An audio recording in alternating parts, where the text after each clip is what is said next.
We are going to be making a simple but delightful sunflower bouquet today. This bouquet is for sunflower lovers because we are only using 2 flowers today. We have the sunflowers, of course, and then it'll be accented by some American asters. And then other materials that we'll need to make this bouquet are some pruning shears or some floral scissors. We have some ribbon that we'll be putting on the bouquet handle, and then of course the corsage pins.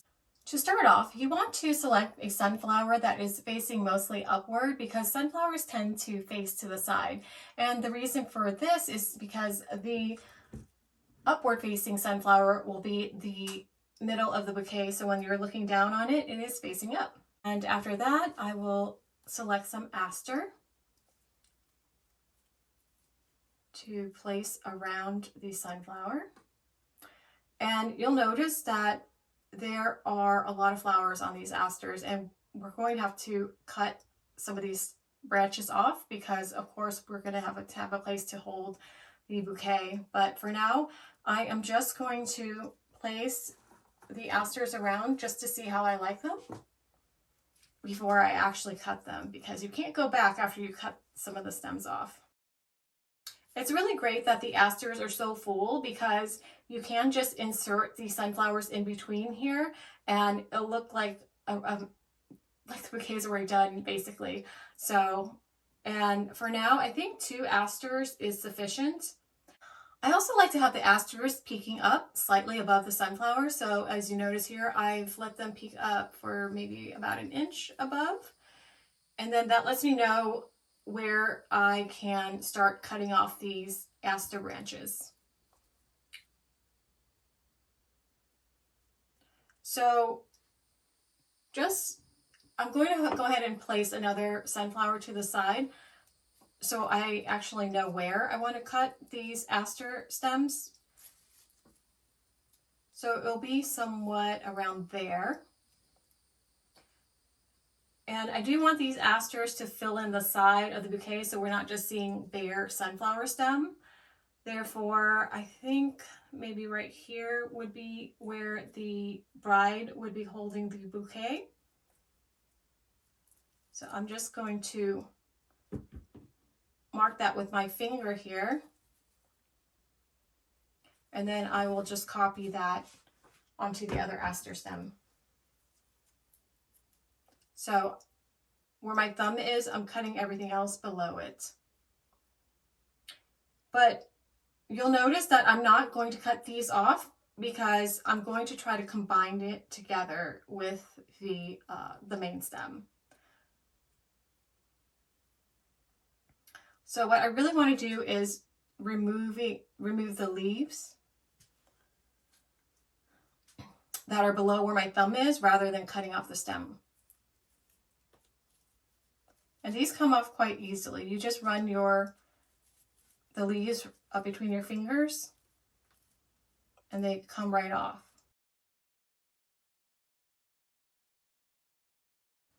And while we're at it, we also want to pull off any leaves that have wilted, such as this one here. See how it's kind of brown at the tip? Got it fairly clean from this point up. And we'll do the same for the other aster. And actually this one, the leaves are further up, so it actually doesn't need to be cleaned up much at all. But we'll go ahead and pull off any brown parts or leaves that we see. Now that we got the asters ready, we can start assembling the sunflowers.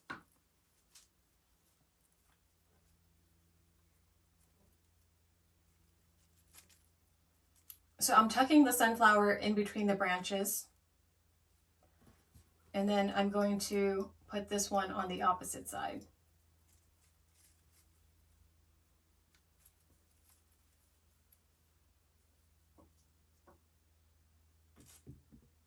And now I'm just going to surround the middle flower with other sunflowers, carefully tucking them in between the asters and just being gentle not to break any of these branches, the aster branches. So like I mentioned, the sunflowers typically face one way. So it makes for a nice bouquet because it's naturally making that rounded shape that we are so used to seeing in bouquets. It's going to continue to add the sunflowers around the main sunflower in the middle.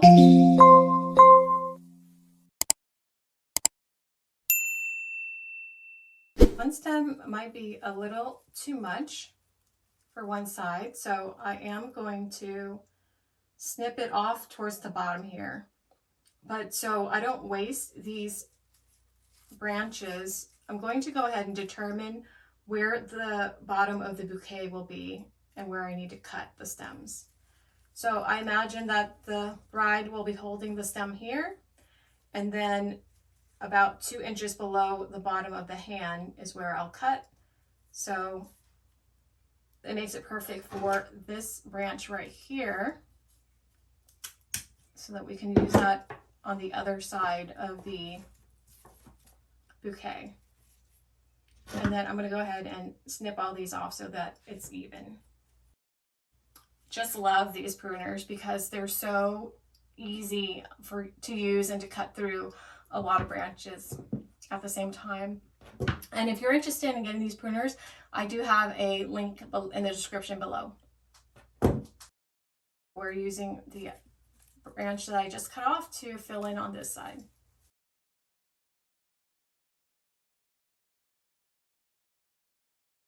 Before I secure everything, I am just going to readjust some of these asters just to make sure that they're filling in where I would like them to fill in. I feel like these asters are a little bit high, so I am going to try to pull them down a little bit. So let me just try to see if I can find which branch that is. And I'm still feeling like these leaves are where the ribbon will be, so I'm going to continue to pull them off.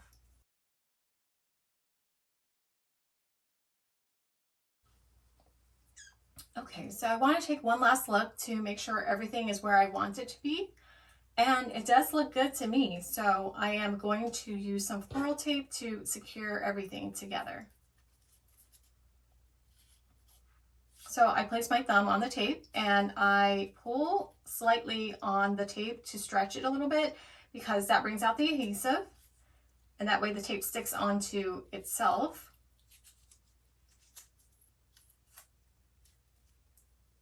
Okay, and do try to hold these stems tightly together so you have a nice tight bunch. And I am going to wrap the tape so that it makes a secondary row, just so I have a nice base for the ribbon to wrap around. Okay, so I went around it about 6 times and then just pull the tape and then it'll rip, and there you go. You have a nice secure bunch.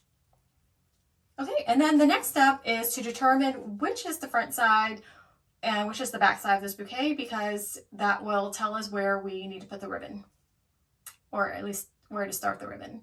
And I think I like this side the best, so with this being the back side, this is where I will start the ribbon off on. And this is 7/8 inch ribbon, but you can use a larger size if you like. You can even do 1 inch, 1.5 inch, and even smaller. You'll just need to wrap it multiple times if that's the case. So when I start the ribbon, I like to make sure that I'm covering up the tape, and I start from the bottom and then go upwards towards where the flowers are.